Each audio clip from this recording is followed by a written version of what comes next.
The best time to start NEET MDS preparation எப்போ தெரியுமா students? CRRI. எப்போ நீங்கள் ஃபைனல் இயர் ரிசல்ட் வந்துச்சோ பண்ண வேண்டிய ஒரு வேலை ஸ்க்ரப் ஆர்டர் பண்ணுறப்ப கூட உங்களோட எம்சிக்யூ புக்ஸும் ஆர்டர் பண்ணுங்க.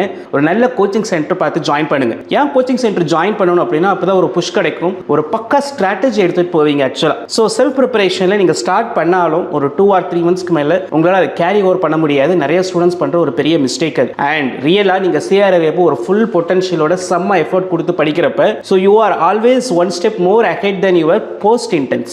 ஏன் அப்படின்னா போஸ்ட் இன்டென்ஸ்க்கு ஒரு ஸ்ட்ரெஸ் லெவல் இருக்கும். இந்த வருஷம் நம்ம எப்படியாவது 1 year வேஸ்ட் பண்ணியிருக்கோம், ஸோ நிறைய எஃபோர்ட் போடணும், நல்ல சீட் வாங்கணும் அப்படின்னு சொல்லிட்டு சின்ன கேர்லெஸ் மிஸ்டேக் பண்ணுறதுக்கு வாய்ப்பு இருக்கு. பட் சிஆர்ஐ ஸ்டூடெண்ட்ஸ்க்கு fresh mind, so stress level கம்மியாக இருக்கும், ஸோ ஸ்ட்ராட்டஜி நல்லா ஒர்க் பண்ண முடியும், பிரசன்ஸ் ஆஃப் மைண்ட் நல்லா வேலை செய்யும். So there is a high chance to get into the top rank than the post intense.